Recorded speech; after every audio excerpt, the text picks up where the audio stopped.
Halo teman-teman, selamat pagi. Hari ini kita akan belajar tentang pecahan. Perkenalkan, saya Davina Alfayani, 42022120013. Program studi PJSD tujuan pembelajaran. 1. Peserta didik dapat mengidentifikasi arti pecahan dan mengurutkan pecahan dengan penyebut yang sama. 2. Peserta didik mampu membandingkan dua pecahan dengan pembilang 1. 3. Peserta didik mampu membandingkan dua pecahan dengan penyebut yang sama. Perhatikan gambar berikut. Gambar di atas adalah kue klepon yang dibagi sesuai keinginan. Klepon tersebut dibagi menjadi 4 bagian.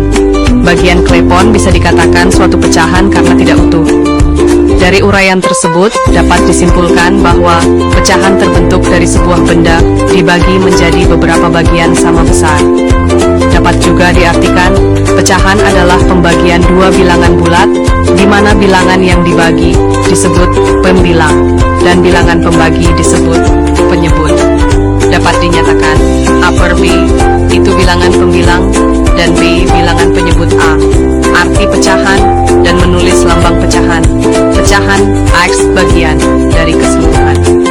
Bagian dari suatu benda utuh yang dibagi menjadi bagian-bagian yang sama besar disebut pecahan. Pecahan juga dapat diartikan operasi pembagian. Contoh soal cerita. Ibu membeli satu kue lapis. Kemudian ibu membagi kue lapis tersebut dengan bagian yang sama besar.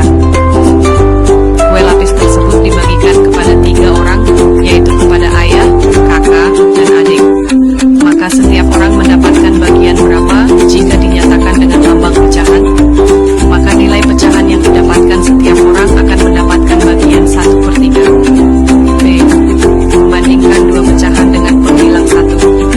Untuk membandingkan dua pecahan, kita dapat menggunakan tanda lebih dari, untuk lebih dari, sama dengan untuk sama dengan, dan kurang dari untuk kurang dari. Pecahan dengan pembilang 1 artinya bagian yang diambil hanya satu dari beberapa bagian yang sama besar. Perbandingan pecahan dengan pembilang 1. Semakin besar angka penyebut, maka semakin kecil nilai pecahan tersebut. Contoh soal cerita. Pak Mirza membeli kue lapis di pasar raya sebesar 1/8 biji. Kemudian Pak Nafis membeli kue lapis di warung sebanyak 1/6 biji. Manakah kue lapis yang paling banyak